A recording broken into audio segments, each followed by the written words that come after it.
Hello students, आज हम solve करने वाले हैं प्रैक्टिस सेट 1.2। देखो यहाँ पे हमें क्या दिया हुआ है। First question, the following table shows point on a number line and their coordinates. तो हम देख सकते हैं कि यहाँ इस टेबल में हमें पॉइंट्स दिए हुए हैं और उनके कोऑर्डिनेट्स दिए हुए हैं। मैंने लास्ट प्रैक्टिस सेट में भी आपको बताया था कि पॉइंट्स में जो उससे कनेक्टेड नंबर्स होते हैं उन्हें हम क्या कहते हैं, उसका कोऑर्डिनेट्स कहते हैं। जैसे पॉइंट ए का कोऑर्डिनेट हमें यहाँ दिया हुआ है -3, बी का कोऑर्डिनेट है 5, सी का है 2, डी का कोऑर्डिनेट है -7, ई का कोऑर्डिनेट है 9। Decide whether the pair of segments given below the table are congruent और नॉट। देखो यहाँ पे हमें इस टेबल के बिलो, यहाँ पे नीचे हमें कुछ पेयर दिया हुआ है। फर्स्ट क्वेश्चन में segment DE and segment AB, ये पेयर हमें दिया हुआ है। सेकंड में हमें दिया हुआ है segment BC and segment AD.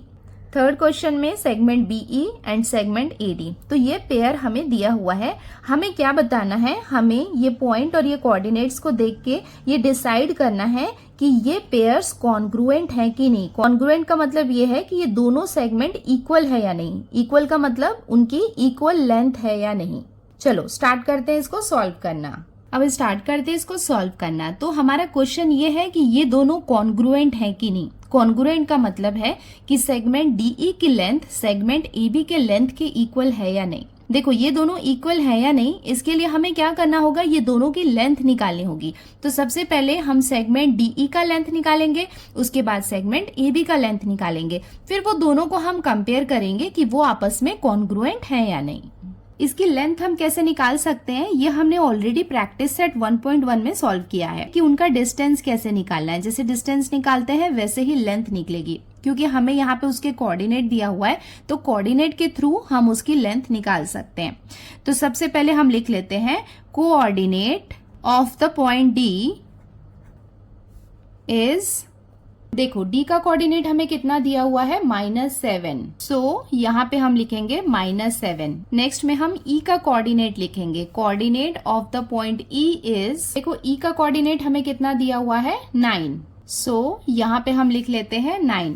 अब ये दोनों को हम कंपेयर करेंगे तो 9 यहाँ पे बिगर नंबर है। सो यहाँ हम लिख लेते हैं since 9 is greater than -7, therefore distance of DE equals to, देखो bigger number minus smaller number. ऐसे ही हमने डिस्टेंस निकाला था ना प्रैक्टिस सेट 1.1 में। दोनों के बीच का डिस्टेंस मतलब क्या होता है, दोनों के बीच की लेंथ होती है। इक्वल्स टू, ये कितना हो जाएगा 9 माइनस माइनस क्या हो जाएगा +7 इक्वल्स टू 9 में 7 को हम ऐड करेंगे तो हमें कितना मिलेगा 16। इसका मतलब हम लिख सकते हैं therefore length of DE equals to 16, मतलब DE की लेंथ हमें कितनी मिल गई है, 16। देखो ये दोनों को कंपेयर करने के लिए कि ये दोनों आपस में कॉन्ग्रुएंट है कि नहीं, हमें दोनों की लेंथ निकालनी है। तो अभी हमने किसका लेंथ निकाला, DE का, हमें कितना मिल गया 16। तो सेम इसी मेथड के थ्रू हम क्या करेंगे, सेगमेंट AB का लेंथ निकालेंगे। सो यहाँ पे इसे हम कंसीडर करेंगे इक्वेशन 1, और यहाँ पे coordinate of point A is, coordinate of point B is, ये हमने लिख लिया। देखो A का कोऑर्डिनेट हमें कितना दिया हुआ है, -3, और B का कोऑर्डिनेट हमें दिया हुआ है 5। सो यहाँ पे हम लिख लेते हैं -3 और B का कोऑर्डिनेट क्या हो जाएगा 5। सिंस हमें पता है कि ये दोनों में से जो पॉजिटिव नंबर रहेगा वो क्या होगा, ग्रेटर होगा, तो यहाँ पे हम लिख लेते हैं 5 is greater than -3, therefore distance of AB equals to bigger number minus smaller number. अब इसको यहाँ पे हम सब्ट्रैक्ट कर लेते हैं, तो ये कितना हो जाएगा 5 माइनस माइनस हो जाएगा +3। ये दोनों को हम ऐड करेंगे तो हमें कितना मिल जाएगा 8। 8 का मतलब ये क्या है, लेंथ है, तो ये हम लिख लेते हैं length of AB equals to 8, और ये क्या हो जाएगा, इसे हम कंसीडर करेंगे इक्वेशन 2। अब हम कंपेयर करते हैं इक्वेशन 1 और इक्वेशन 2 को, बिकॉज इक्वेशन 1 क्या है, लेंथ ऑफ डीई है जो कितनी है 16 है, और लेंथ ऑफ ए बी हमें कितना दिया हुआ है 8। हम देख सकते हैं कि ये दोनों इक्वल नहीं है, और हमें पता है कि अगर इन दोनों की लेंथ इक्वल नहीं है तो इसका मतलब ये आपस में कॉन्ग्रुएंट नहीं है। सो ये हम यहाँ पे मेंशन कर देते हैं, therefore length of DE is not equals to length of A B. और ये हमने कहाँ से कंसीडर किया है, फ्रॉम इक्वेशन 1 एंड 2। और ये हो जाएगा इसका conclusion, therefore segment DE and segment A B are not congruent. अब हम आगे इसके क्वेश्चन नंबर 2 में। तो यहाँ पे हमें बताना है कि सेगमेंट बीसी और सेगमेंट एडी आपस में कॉन्ग्रुएंट है या नहीं। कॉन्ग्रुएंट निकालने के लिए दोनों की लेंथ हम सेपरेटली निकाल लेते हैं। तो सबसे पहले हम स्टार्ट करते हैं सेगमेंट बीसी से। तो यहाँ पे इसका कोऑर्डिनेट हमने लिख लिया है कि बी का कोऑर्डिनेट हमने टेबल में देखा हमें कितना दिया हुआ है 5, और सी का कोऑर्डिनेट टेबल में हमें दिया हुआ है 2, तो वो हमने लिख लिया। अब ये दोनों को हम कंपेयर करते हैं, तो यहाँ देखते हैं कि कौन सा बिगर नंबर है। तो हमें पता है सिंस 5 इज ग्रेटर देन 2, तो यहाँ पे 5 क्या है, ग्रेटर है। तो अब हम इसका डिस्टेंस निकाल लेते हैं। Distance of B C equals to bigger number minus smaller number. तो 5 में से 2 को हमने माइनस किया तो हमें कितना मिला 3। सो हम लिख सकते हैं therefore length of B C equals to कितना हो जाएगा 3, और इसे हम कंसीडर करते हैं इक्वेशन 1। नाउ अब हम देखते हैं सेगमेंट एडी। तो coordinate of the point A is -3। ए का कोऑर्डिनेट कितना दिया हुआ है -3, और डी का कोऑर्डिनेट कितना दिया हुआ है -7। अब मुझे बताओ कि ये दोनों में से ग्रेटर कौन सा है। कई बार मैं आपको बता चुकी हूँ कि जब माइनस साइन होता है तो जो स्मॉलर नंबर होगा वो ग्रेटर होता है। तो यहाँ पे जो -3 है वो ग्रेटर होगा -7 से।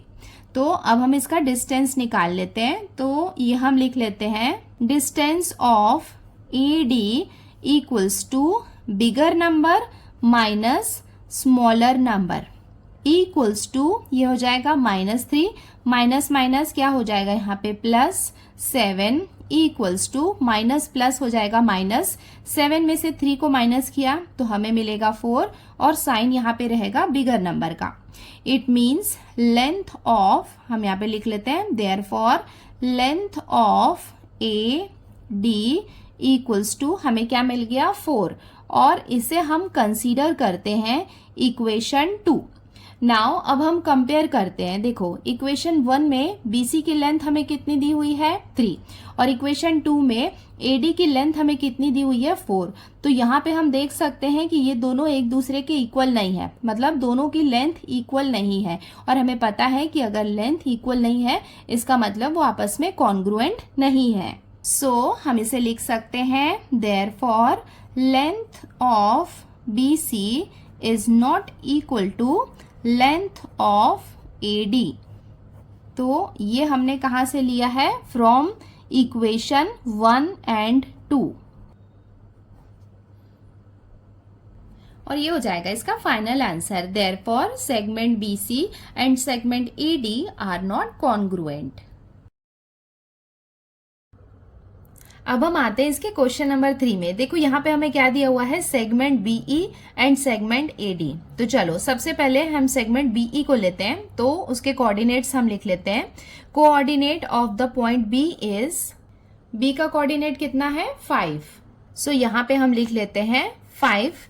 Next coordinate of the point E is, E का कोऑर्डिनेट कितना है 9, सो यहाँ पे हम लिख लेते हैं 9, और यहाँ हम देख सकते हैं कि 9 यहाँ पे ग्रेटर है 5 से, तो ये हम लिख लेते हैं since 9 is greater than 5। Therefore हम निकाल लेते हैं distance, distance of segment BE, ये क्या हो जाएगा equals to bigger number minus smaller number. तो इसे हम माइनस करेंगे तो हमें कितना मिल जाएगा 4। देयरफॉर लेंथ ऑफ BE हमें कितना मिल जाएगा 4, और इसे हम कंसीडर करते हैं इक्वेशन 1। सो हमने BE की लेंथ फाइंड आउट कर ली है 4। अब हम सेगमेंट AD की लेंथ फाइंड आउट कर लेते हैं। Coordinate of the point A is, देखो A का कोऑर्डिनेट कितना है -3, सो यहाँ पे हम लिख लेते हैं -3। Coordinate of point D is, D का कोऑर्डिनेट कितना है -7, सो यहाँ पे हम लिख लेते हैं -7। हमें पता है कि जो -3 है वो ग्रेटर है -7 से, तो ये हमने यहाँ पे लिख लिया। अब हम इसका डिस्टेंस फाइंड आउट कर लेते हैं। Therefore distance of AD equals to bigger number minus smaller number equals to, ये कितना हो जाएगा -3 माइनस माइनस कितना हो जाएगा +7 equals to minus plus minus. 7 में से 3 को माइनस किया तो हमें कितना मिलेगा 4, और साइन यहाँ पे बिगर नंबर का मिलेगा। इसका मतलब देयरफॉर लेंथ ऑफ AD हमें कितना मिल गया, हमें मिल गया 4। सो हम यहाँ पे देख सकते हैं कि BE का लेंथ कितना है 4 है, और AD का लेंथ भी 4 है। इसका मतलब दोनों के लेंथ इक्वल है, और अगर दोनों के लेंथ इक्वल है इसका मतलब ये दोनों आपस में कॉन्ग्रुएंट है। सो ये हम लिख लेते हैं, therefore length of BE is equals to length of AD। ये हमें कहाँ से मिला, फ्रॉम इक्वेशन 1, और इसे हम कंसीडर करते हैं equation 2, from equation 1 and 2। Now अब हम इसका कंक्लूजन लिख लेते हैं। Therefore segment BE and segment AD are congruent, that is segment BE is congruent to segment AD। हमें पता है कि ये क्या है, कॉन्ग्रुएंट का साइन है, और ये हो जाएगा इसका आंसर। अब हम आते हैं इसके क्वेश्चन नंबर 2 में। देखो यहाँ पे हमें क्या दिया हुआ है, point M is the mid point of segment AB। मतलब एक सेगमेंट AB है जिसका मिड पॉइंट क्या है, M है। मिड पॉइंट का मतलब क्या है कि वो बिल्कुल सेंटर में है, मिडल में है, जो सेगमेंट AB को 2 इक्वल पार्ट में डिवाइड कर रहा है। एक और कंडीशन हमें क्या दी हुई है, इफ AB इक्वल्स टू 8, हमें AB की लेंथ दी हुई है 8, then find the length of AM। तो हमें यहाँ पे AB की लेंथ दी हुई है और हमें length of AM find out करना है। तो सबसे पहले इसे हम ड्रॉ कर लेते हैं, फिर हम देखते हैं कि इसकी लेंथ कैसे निकाल सकते हैं। अब हम सॉल्व कर रहे हैं क्वेश्चन नंबर 2। तो इसका सॉल्यूशन क्या आ जाएगा, सबसे पहले हम इसका गिवन पार्ट लिखेंगे। देखो हमें क्या क्या गिवन है, point M is the mid point of segment AB, ये हमें दिया हुआ है, एंड लेंथ ऑफ AB हमें गिवन है 8।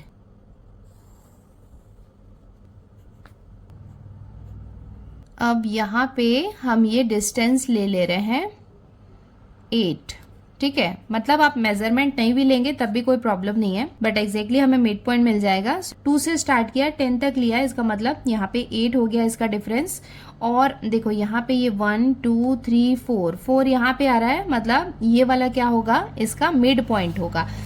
देखो ये क्या है, इसकी पूरी प्रॉपर लाइन है, और ये हो गया पॉइंट AB, और ये यहाँ पे सेंटर में हो गया इसका मिड पॉइंट। तो इसे हम लेबल कर देते हैं, ये हो जाएगा A, ये हो जाएगा B, और इसका मिड पॉइंट मतलब सेगमेंट का मिड पॉइंट है, लाइन का नहीं। बाहर हमने लाइन ड्रॉ किया है, और यहाँ पे ये हमने लिया है सेगमेंट AB, और ये हो जाएगा इसका mid point M। Mid point M exactly इन्हें 2 पार्ट में डिवाइड कर रहा है, तो ऐसे हम इसे लाइन ड्रॉ कर देते हैं 2 छोटी। इसका मतलब ये है कि ये वाला सेगमेंट और ये वाला सेगमेंट, ये दोनों एक दूसरे के इक्वल हैं। देखो क्वेश्चन के अकॉर्डिंग हमें AB की लेंथ कितनी दी हुई है 8, और हमें क्या निकालना है, AM यहाँ पे फाइंड आउट करना है। अगर ये पूरी लेंथ यहाँ पे 8 है, तो ऑब्वियसली अगर उसका मिड पॉइंट है तो AM की लेंथ कितनी होगी, इसका हाफ होगी, इसका मतलब 4 होगी। बिकॉज AM यहाँ पे क्या है, हाफ ऑफ AB है, मतलब AB का अगर हम हाफ करेंगे तो वो AM होगा। तो इसे हम कैसे लिख सकते हैं, देयरफॉर लेंथ ऑफ AM जो हमें फाइंड आउट करना है वो क्या है, exactly it's a half of AB। मतलब ये क्या है, इस AB का हाफ है, और ये हमने लिख लिया because M is mid point of segment AB। M यहाँ पे इसका मिड पॉइंट है, दैट्स वाई AM यहाँ पे क्या होगा, हाफ ऑफ AB होगा। अब हम इसको फर्दर सॉल्व कर लेते हैं। तो इसे हम लिख सकते हैं therefore length of A M equals to, ये कितना हो जाएगा, हाफ इंटू ए बी की वैल्यू हमें गिवन है 8।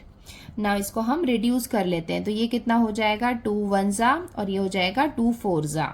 Therefore length of A M हमें कितना मिल जाएगा 4 1 जा 4 और ये हो जाएगा इसका आंसर।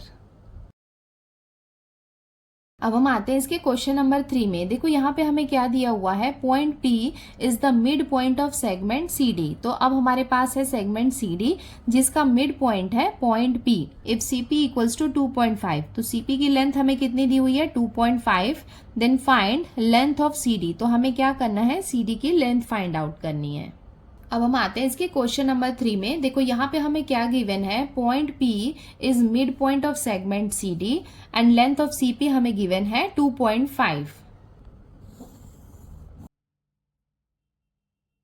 सो यहाँ पे हम ले लेते हैं पॉइंट C और यहाँ पे हम ले लेते हैं पॉइंट D। तो एग्जैक्ट हमने मेजरमेंट नहीं लिया है, हम जस्ट एस्टिमेट वैल्यूज रख रहे हैं। और अगर सपोज ये वाला इसका मिड पॉइंट है, मिड पॉइंट जो इसे क्या कर रहा है, इक्वली 2 पार्ट में डिवाइड कर रहा है, इसे हम कंसीडर करते हैं इसका मिड पॉइंट P। और क्वेश्चन में हमें CP की लेंथ दी हुई है यहाँ 2.5। सो ये हमने यहाँ पे लिख लिया कि CP की लेंथ कितनी है 2.5 और हमें क्या करना है, हमें CD की लेंथ निकालनी है। तो देखो यहाँ पे CP क्या है, हाफ ऑफ द CD है, तो वो हम लिख लेते हैं। Therefore length of CP, देखो लेंथ ऑफ CP क्या है, it's exactly half of the length of CD। मतलब देखो ये CD का हाफ है ना ये CP, तो वो हमने लिख लिया। अब हम यहाँ पे वैल्यू सब्स्टिट्यूट करते हैं। देखो CP की लेंथ हमें कितनी गिवन है 2.5 equals to half into length of CD। Therefore ये है 2.5, यहाँ पे ये डिवीजन में है, इसे हम लेफ्ट साइड में शिफ्ट करेंगे तो वो मल्टीप्लीकेशन में आ जाएगा, इक्वल्स टू, देखो 1 को इससे मल्टीप्लाई करेंगे तो सेम ही रहेगा, तो ये कितना हो जाएगा लेंथ ऑफ CD। Therefore 2.5 को हम 2 से मल्टीप्लाई करेंगे तो हमें कितना मिल जाएगा 5 equals to length of CD और ये हो जाएगा इसका final answer. Therefore length of CD equals to 5। अब हम आते हैं इसके क्वेश्चन नंबर 4 में। यहाँ पे हमें क्या दिया हुआ है, if AB equals to 5 centimetre, BP equals to 2 centimetre and AP equals to 3.4 centimetre, compare the segment. तो देखो यहाँ पे हमें 3 सेगमेंट्स दिए हुए हैं और उनकी लेंथ हमें दी हुई है और हमें क्या करना है, सेगमेंट्स को कंपेयर करना है। कंपेयर करने का मतलब क्या होता है कि वो आपस में इक्वल है, ग्रेटर देन है कि स्मॉलर देन है, वो साइन हमें यहाँ पे लगाना है। अब हम सॉल्व कर रहे हैं क्वेश्चन नंबर 4। तो देखो यहाँ पे हमने सारे सेगमेंट्स लिख लिए, उनके लेंथ हमने यहाँ पे लिख लिए। अब हम इन्हें कंपेयर करते हैं। देखो ये है 5 जो सबसे बड़ा है, उसके बाद है 3.4 और उसके बाद है 2। मतलब अब हमें क्या करना है, इसे कंपेयर करना है। सो देखो हम छोटे से बड़े में जाते हैं, आप चाहे तो बड़े से छोटा भी लिख सकते हैं। तो सबसे स्मॉलर नंबर यहाँ पे क्या है 2। तो देखो यहाँ पे हमने 2 लिख लिया। 2 इज स्मॉलर देन 3.4, मतलब 3.4 से छोटा क्या है 2 है और 3.4 खुद किससे छोटा है 5 से छोटा है। तो ये हमने लिख लिया कि that 3.4 is greater then 2 and 5 is greater then 3.4। Therefore देखो 2 किसकी लेंथ है, BP की लेंथ है, तो यहाँ पे हम लिख लेते हैं therefore length of BP, because हमें क्या करना है, सेगमेंट को कंपेयर करना है। तो हम लिख लेते हैं length of BP is less than, देखो 3.4 क्या है, लेंथ ऑफ AP है and it is smaller than 5। 5 क्या है, length of AB, that is, अब हम इसे सेगमेंट के फॉर्म में लिख लेते हैं बिकॉज हमें क्वेश्चन में सेगमेंट मेंशन किया है। तो ये हम लिख लेते हैं therefore segment BP is less than segment AP less than segment AB और ये हो जाएगा इसका आंसर। सो बच्चों, आज की वीडियो में हमने प्रैक्टिस सेट 1.2 के क्वेश्चन नंबर 1, 2, 3 एंड 4 को सॉल्व किया है। 2 मोर क्वेश्चंस है यहाँ पे, question number 5 and question number 6, जिसे हम अपने नेक्स्ट वीडियो में सॉल्व करेंगे। सो आज के वीडियो में इतना ही बच्चों, जल्दी मिलते हैं नेक्स्ट वीडियो में। प्रैक्टिस करो और आप देख रहे होगे कि काफ़ी इजी है इसके क्वेश्चंस। मतलब ऐसा नहीं है कि 9th स्टैंडर्ड में आ गए हो तो कोई ऐसा माइंडसेट रखो कि आगे टफ है। मतलब अगर आपको कॉन्सेप्ट क्लियर है ना, तो आप इजीली सॉल्व कर सकते हो। तो आज इतना ही बच्चों, जल्दी मिलते हैं नेक्स्ट वीडियो में। Till then bye.